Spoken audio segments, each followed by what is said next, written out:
Hi everyone, good morning.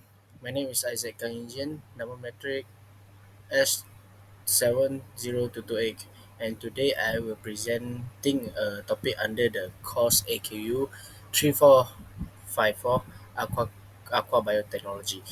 The title of my presentation is Environmental DNA, a non-invasive tool for disease monitoring in aquaculture.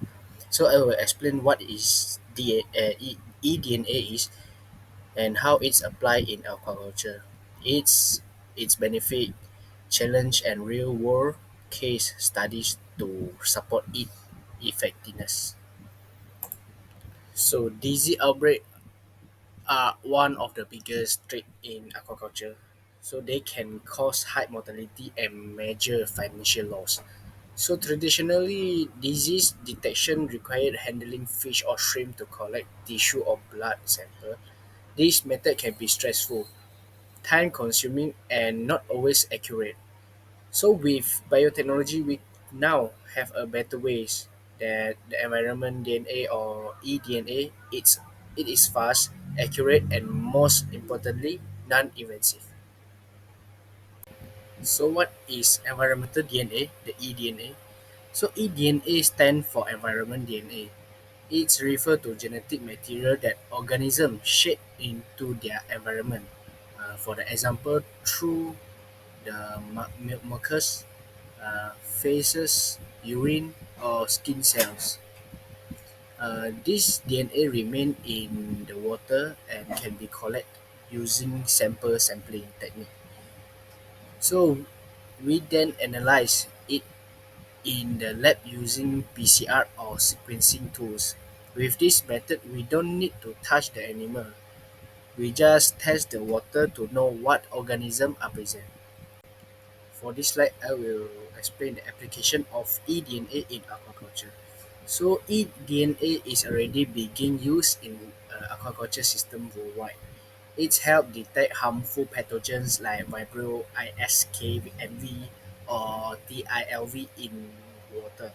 It is also useful to monitor invasive species or even algae bloom that can affect the water quality.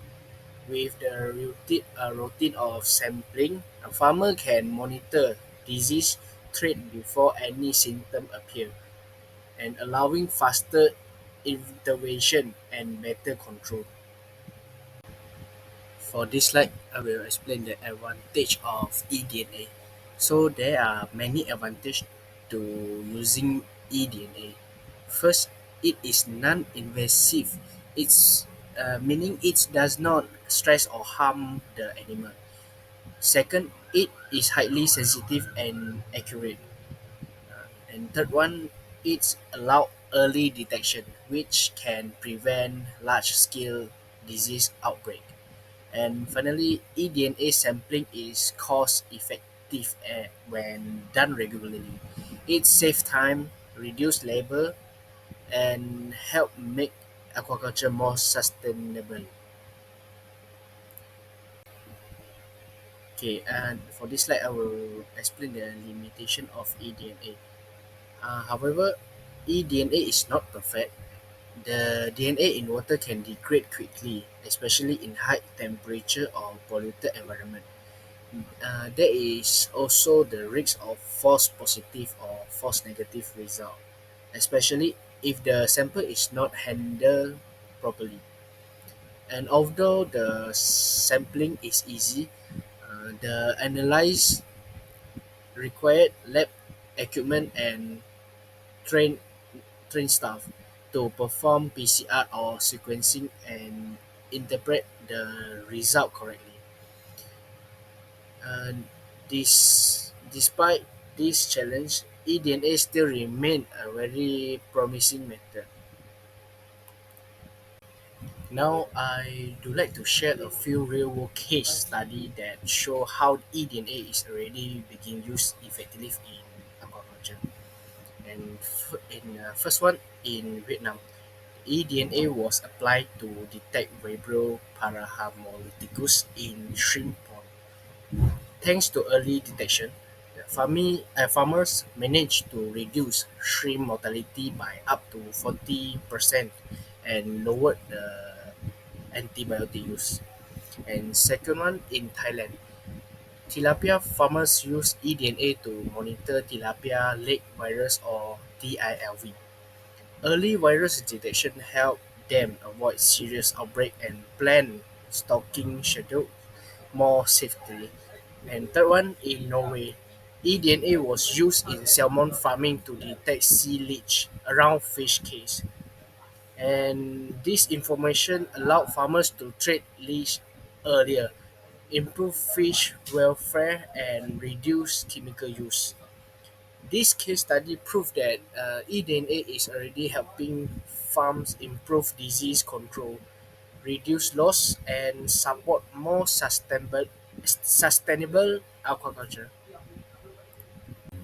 In conclusion, eDNA is a powerful modern biotechnology tool in aquaculture. It offers a non-invasive, fast, and accurate way to detect disease and monitor aquatic environment. While has some limitation, the benefits are strong, especially in preventing outbreak, reducing antibiotic use, and improve overall farm health. And as this technology become more available and affordable, it's likely become a standard tool in aquaculture biosecurity program. These are the reference I use for this presentation. All are peer-reviewed journal articles and trusted scientific sources.